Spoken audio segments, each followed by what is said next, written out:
Today, on this day, we hear and celebrate God's will for the world.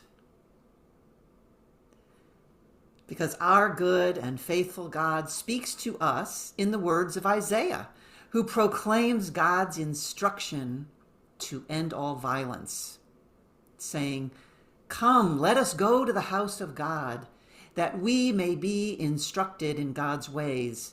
For from Zion shall go forth instruction. Beat their swords into plowshares and their spears into pruning hooks. One nation shall not raise the sword against another, nor shall they train for war again." So says Isaiah. Our good and faithful God speaks to us in the words of the Psalm, which underscores that call for peace and says, "Let us go rejoicing to the house of God. Pray for the peace of Jerusalem. May the peace be within your walls. It is because of my family and friends that I will say, peace be within you." So says the Psalm today.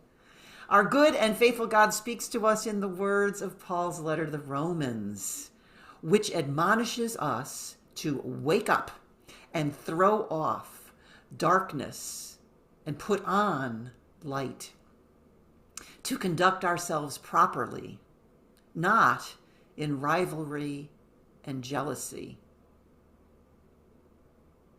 So says St. Paul. And our good and faithful God speaks to us in the words of the gospel, in which Jesus teaches us and warns us that even as we are absorbed in the whirl of everyday life, the eating and drinking, marrying and working, planning and procrastinating, we are to stay awake and aware of God's will for us.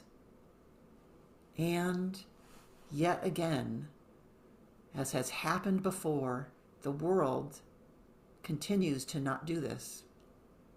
We are full to bursting with swords, spears, wars, and darkness.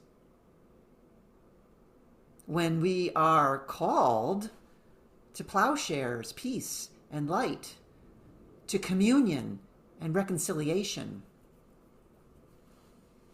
And so I at least think of this in two ways. One is that as an individual, I ask myself, and you might ask yourself, to whom am I called as an individual to communion and reconciliation?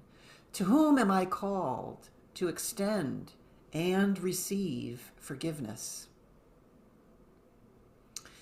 And then spanning out and making it broader, with whom are we as a community, as a citizenry, as a world, with whom are we called to communion and reconciliation? And the answer is spelled out all over Scripture, in the New Testament, in the Hebrew Scriptures, and for that matter, in so many other holy texts from other faith traditions. The people that we are called into communion and reconciliation is our neighbors near and far who are being detained and deported without due process.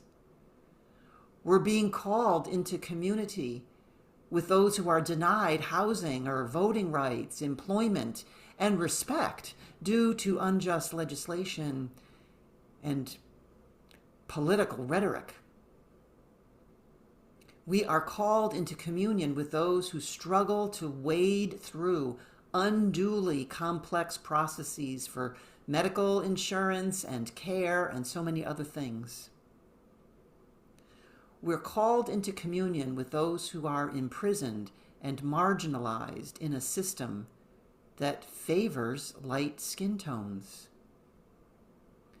We are called into communion with those who are endangered by overly limiting immigration laws, with those who are victimized by violence in the home, in the streets, in our countries, in our world.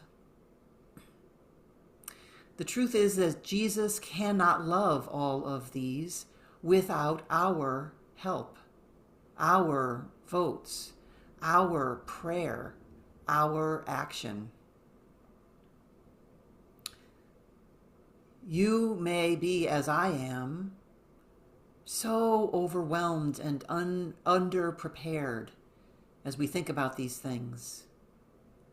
And so that is why we come into this space of community and communion each week and say to ourselves and one another, come, let us go to the house of God that we may be instructed and reminded in God's ways.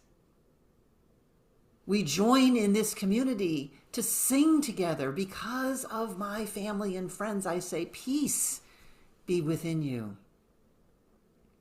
It is in this way, week after week, day after day, that we join one another and our God as we prepare together and stay awake.